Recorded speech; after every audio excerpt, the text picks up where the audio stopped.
கணிதம் பாடம் 7 பயிற்சி 7.1ல் 9லேருந்து 14 வரை உள்ள கணக்கில் தான் நம்ம வீடியோவில் பார்க்க போகிறோம். 9வது கேள்வி, இந்த முகப்பறை சுவற்றில் ரெண்டே 2 கலர் மட்டும் தான் பயன்படுத்தணும். 2 கலர் பயன்படுத்தி பக்கத்தில் 2 கலர் இருக்கக்கூடாது. சரியா?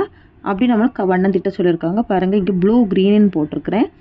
இங்கே ப்ளூ க்ரீன்னா அடுத்து இங்கே ப்ளூ க்ரீன், இங்கே ப்ளூ, இங்கேயும் ப்ளூ க்ரீன். ஏன்னா இங்கே க்ரீன் வந்ததுனால அடுத்த ப்ளூ, இங்கே க்ரீனு, இங்கே ப்ளூ, இங்கே க்ரீன், இங்கே ப்ளூ. சரி, அந்த மாதிரி என்ன பக்கத்தில் நம்மளுக்கு வந்த கலரே வரக்கூடாது. அந்த மாதிரி நம்ம போட்டுக்கலாம். நீங்கள் வேறு ஏதாவது கலர் கூட போட்டுக்கலாம். 10வது கணக்கு இப்போ என்னன்னு பாருங்கள். இதில் நம்ம ஏதாவது மினிமம் எத்தனை கலரில் இந்த இதுக்குள்ள நம்ம யூஸ் பண்ணிக்கலாம் அப்படின்னு கேட்டிருக்காங்க. ஏன்னா பக்கத்தில் நம்ம ஒரே கலர் யூஸ் பண்ணக்கூடாது. சரி, இப்போ பாருங்கள், இங்கே க்ரீன்னா இங்கே ப்ளூ, இங்கே எல்லோ, திரும்ப இங்கே ப்ளூ கொடுத்துருக்குறோம். அடுத்தது இதில் எல்லோ, அடுத்து இங்கே க்ரீனு, ப்ளூ, க்ரீன். அந்த மாதிரி நம்மளுக்கு பக்கத்தில் வந்த கலர் வரக்கூடாது. நமக்கு எத்தனை கலரில் மினிமமாக கொடுக்க முடியுமோ கொடுக்கலாம். இதில் 3 கலர் கொடுத்துருக்குறோம். இங்கே எத்தனை கலர்னா 4 கலர் கொடுத்துருக்கோம். இங்கே ப்ளூ, க்ரீன், எல்லோ. இங்கே ஒரு ஆரஞ்சுன்னு எக்ஸ்ட்ரா ஆட் பண்ணியிருக்கோம். சரியா? இதில் 4 கலர் யூஸ் பண்ணியிருக்கிறோம். அடுத்தது கொள்குறி வகை வினாக்கள் 11. பள்ளிகளுக்கு இடையிலான வினாடி வினா போட்டிக்கு பள்ளியின் சார்பாக ஒருவரை தேர்ந்தெடுக்க 26 மாணவர்கள் மற்றும் 15 மாணவிகளுக்கு ஆசிரியர் பயிற்சி அளிக்கிறார் எனில் இவர்களிடமிருந்து ஒருவரை ஆசிரியர் தேர்ந்தெடுக்க எத்தனை விதமான வாய்ப்புகள் உள்ளன? 26ஐயும் 15 கூட்டினா போதும், ஆன்சர் கிடச்சிடும். என்னென்னா 41.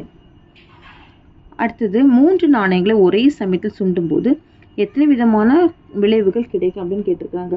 3 நாணயத்தை சுண்டும் போது அப்படின்னா நம்மளுக்கு எத்தனைன்னா 8 விதங்களில் கிடைக்கும். எப்படின்னு பார்த்தீங்கன்னா HHH, அடுத்தது HHT, HTH, HTT, THH, THT, TTH, TTT.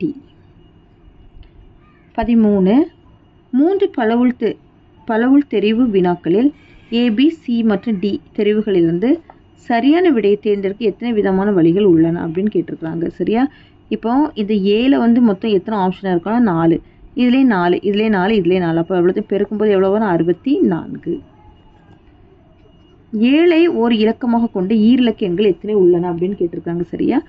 7 ஒரு இலக்கம் கட்டமாக இருக்கணும். அப்படி 2 இலக்கங்கள் எத்தனை இருக்குன்னு பார்க்கணும். அப்போ 17, 27, 37, 47, 57, 67, அடுத்தது 70, 71, 72, 73, 74, 75, 76, 77, 78, 79, 87, அடுத்தது 97. மொத்தம் எத்தனை எண்கள் இருக்குன்னு பாருங்கள்.